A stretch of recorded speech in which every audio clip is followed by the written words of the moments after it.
Bridget, thank you. Good afternoon. I'm Bridget Brennan. I'm the New York City Special Narcotics Prosecutor, and I want to thank the senators for your attention, for your dedication to this issue. There's much to be done. The problem was long in the making, and we need all hands on in solving it. So thank you very, very much for your dedication and for listening to us today. My office has citywide jurisdiction, meaning throughout the 5 counties of New York City, on felony narcotics offenses. We were born out of the heroin epidemic in the 1970s, when heroin was a gritty urban problem, and really a problem that was a problem of the impoverished. Now we're facing a much different situation. It's a problem that cuts across every demographic group. I have been the head of this agency for 18 years. I was a Manhattan Assistant District Attorney. Was brought on in 1983. I was a homicide assistant and sex crime assistant during the crack epidemic. So I've seen this city through some really tough times, and I've seen it through some very good times, and I agree that we face a very daunting challenge. What I would like to do is lay out for you the problem as I see it, and offer you just a couple of issues, a couple of problems that we have really zeroed in on. And if you could focus on these 2 issues, I think you could do a lot to help us. So to describe the problem, I'm going to start in the post-2009 drug trends. As Senator Golden pointed out, in 2009, we had a big overhaul of the drug laws. And since that time, much changed. Some of it had to do with the tools that law enforcement has had to address this issue, which has had, as I'll show you, an impact on the number of cases that are being brought and an impact really on the number of people going to prison, et cetera, et cetera. There's much good about that, but there are also some unforeseen, very problematic consequences that we're facing. The other things that have happened since that time is New York State came to the opioid epidemic, the prescription drug epidemic late, actually. We didn't come to it till after 2005. And so that problem fell on us post-2009. In addition, heroin came on us like just a maelstrom. The heroin is pouring over the southwest border. It's being produced both in Mexico and in Colombia, but the Mexican cartels now we see are primarily responsible for moving it across, and it makes it much easier to get it into this country. So we're having a big problem with that. On top of that, because we have so much heroin out there, we have a new group of users. The heroin that we're seeing is very, very pure. To give you a point of comparison, in the 1970s, the glassines, the doses of heroin in the little envelopes, was about 7 to 10% pure. Now we're seeing 40 to 60% pure. What that means in terms of the user is the user now is often snorting it as opposed to injecting it. And that, the fact that you don't have to use a needle to start on heroin means that it attracts other users who may have been really put off by that needle in the past. And we are seeing that areas that were never afflicted with heroin before, as you've already mentioned, are having a big problem with it. Now, as I said, oxycodone didn't burst on the scene here till after 2005, and as best we can identify the cause for that is until 2005, New York State was among the last states, along with California and Texas, that required triplicate prescriptions, these big bulky prescriptions for the prescribing of the Schedule II drugs, which is what oxycodone and all the opioids are. And that seemed to dissuade doctors from prescribing it.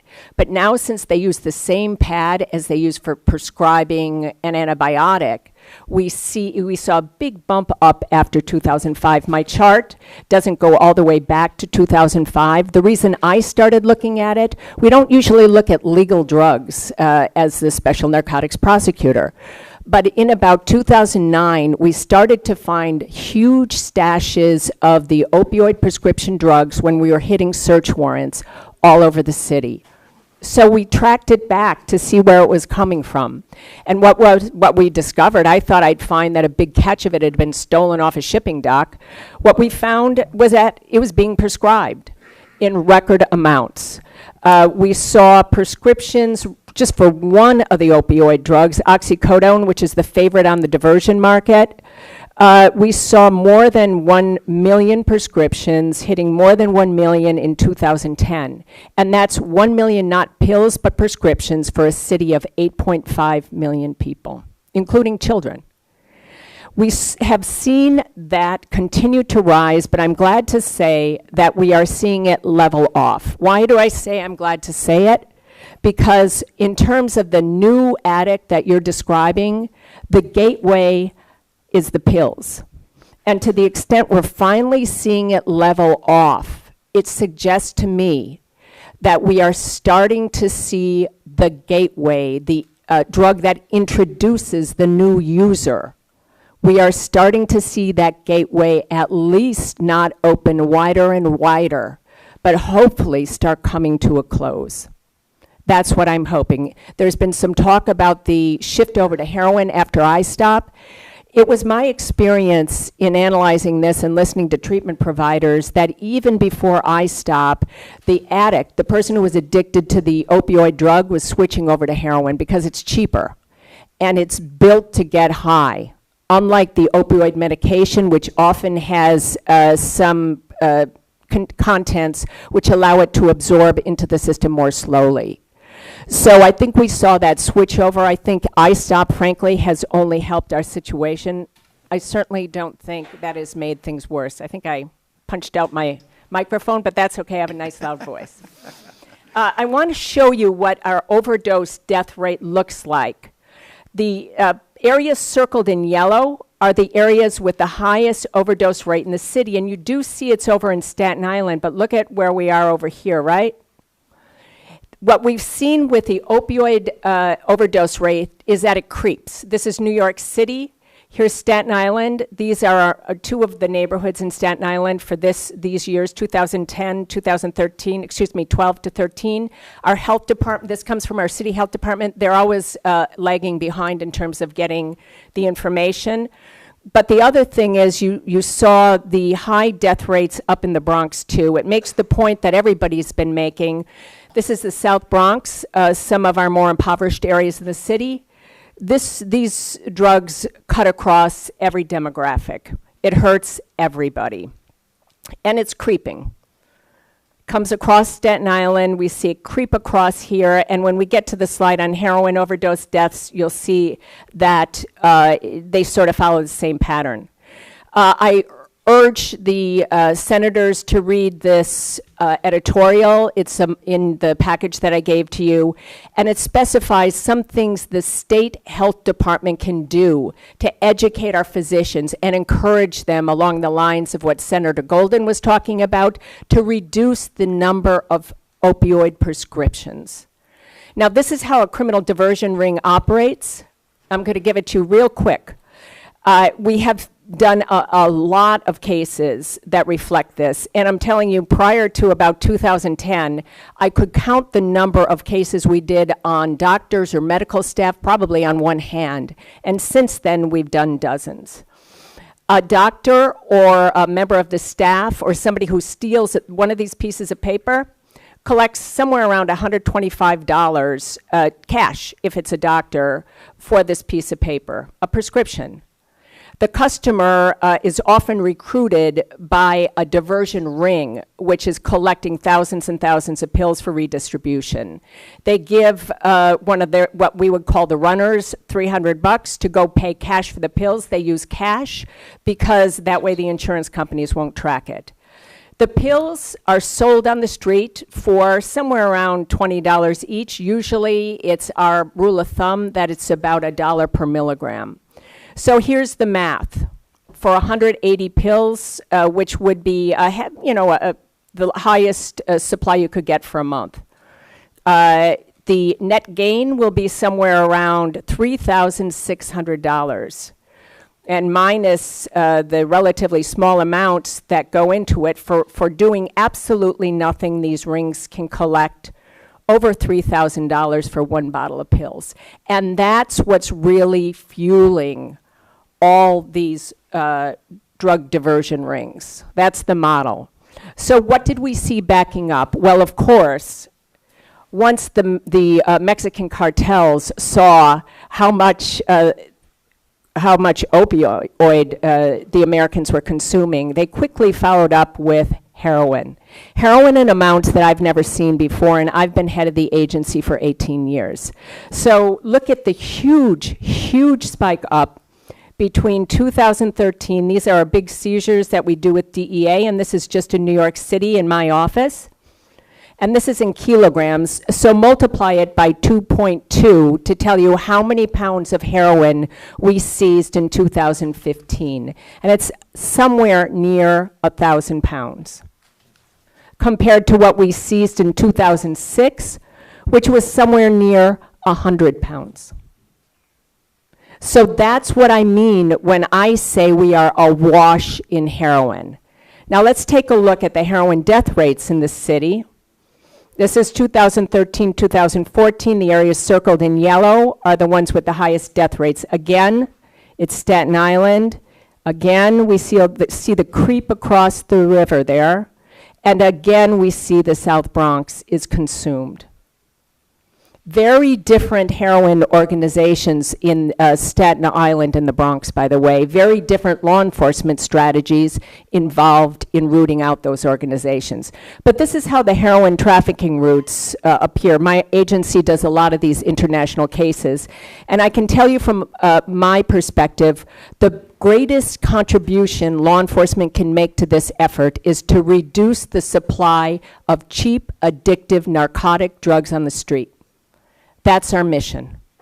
So here's how they're coming in. Some is coming in from Colombia to Mexico. The Mexicans are producing some on their own.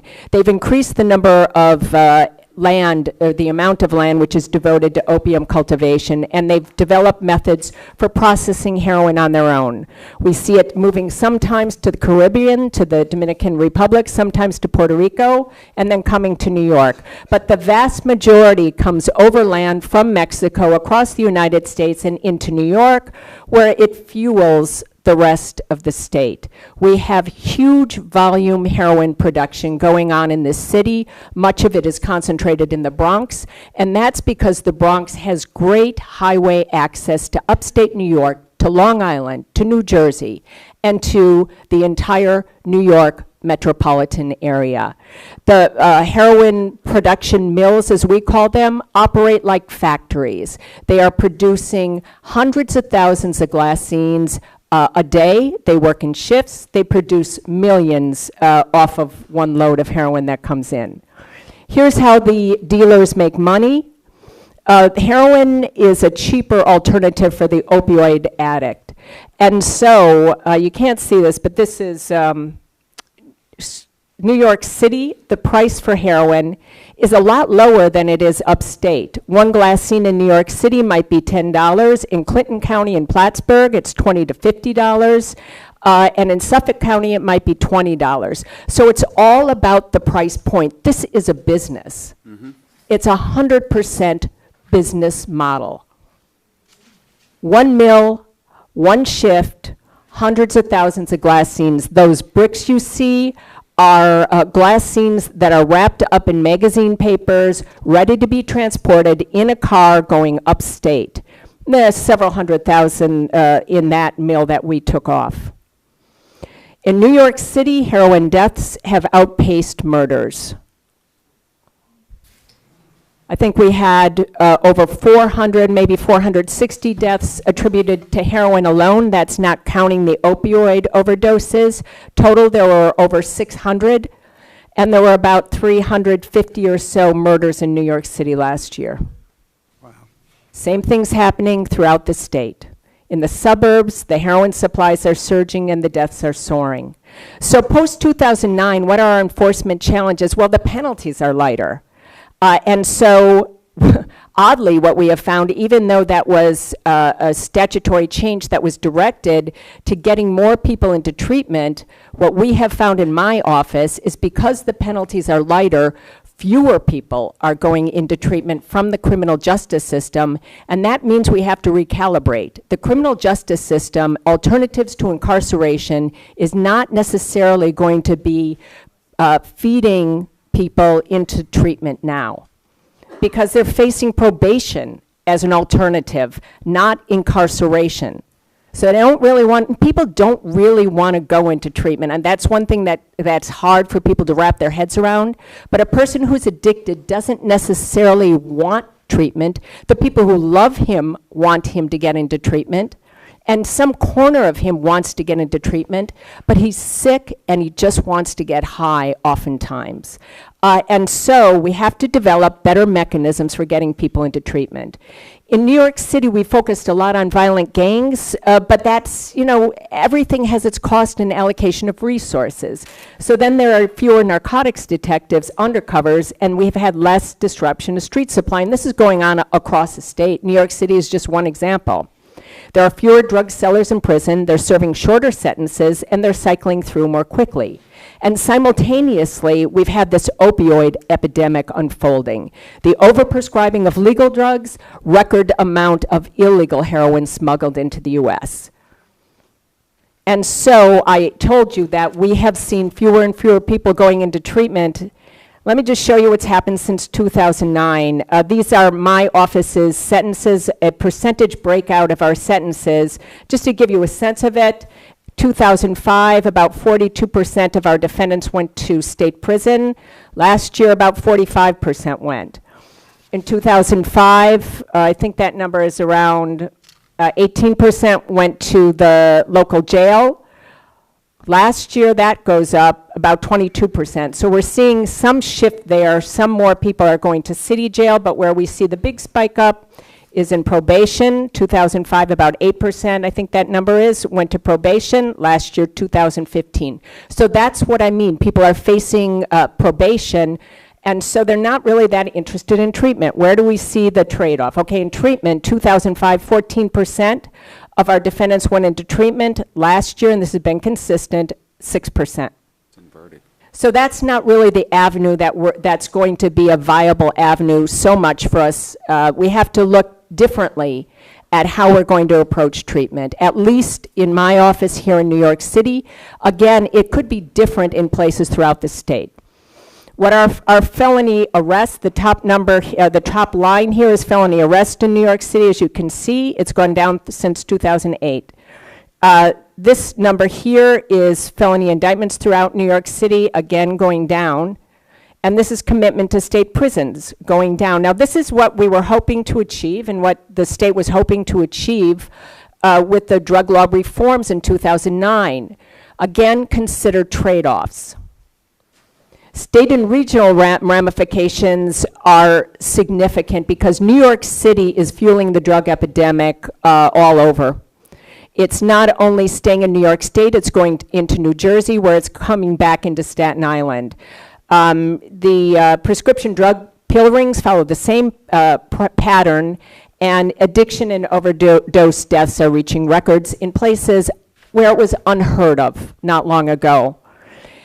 It's hard to see this from the back, but it indicates that this is a DEA report. In every single region in the state, heroin is identified as the #1 drug threat. And in 3 of the state's 8 regions, pharmaceuticals are the #2 threat. Now, New York City pattern is reflected in large counties. That would include Albany probably, and Westchester, and many of those in the senator's jurisdiction.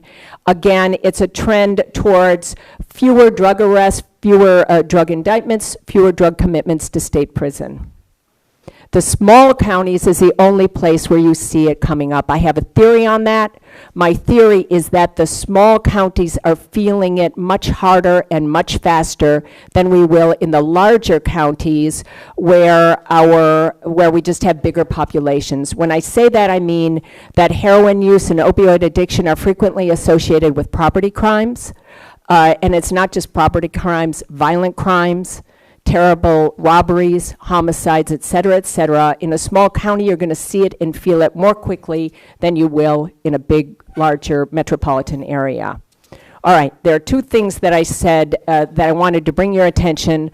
One is the inadequacies of the weights, which Senator Golden alluded to earlier. And this is just one example. When the drug laws were changed, the B felony offense, two things happened. The weights for possession were doubled. The minimum weights, which would allow you to get to an A2 or an A1 possession, were doubled. And only A2 and A1 felonies mandated state prison for the first offender. So just to give you a sense of it, this is from one of our cases where we had a Bronx dealer who was supplying Suffolk County, and he was arrested with 4,300 glass scenes of heroin, which weighed 3.16 ounces, which is B felony weight, which is not a mandatory prison sentence. So it has a cascade of effects. It's not just that that person is not appropriately punished, but if you're trying to use leverage to have that person cooperate to help you find the source of supply, good luck. That 4,300 glass scenes in Suffolk County is probably worth about $80,000. Wow. So from my perspective, just that statute, it's Penal Law 22016 sub 12, is arbitrary and illogical. It covers heroin in the amounts of half an ounce all the way up to 4 ounces. And, it doesn't make any sense.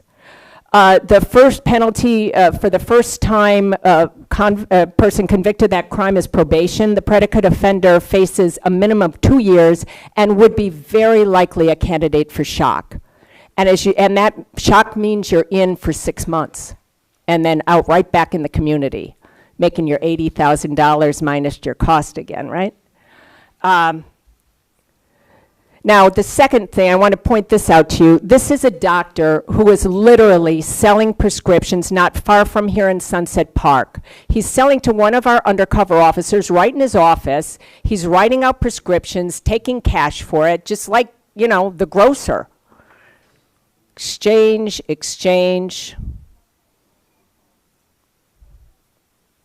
Talking about what he's saying there is, the DEA has been paying a lot more attention to this since Whitney Houston died, so be careful. All right? So he was convicted.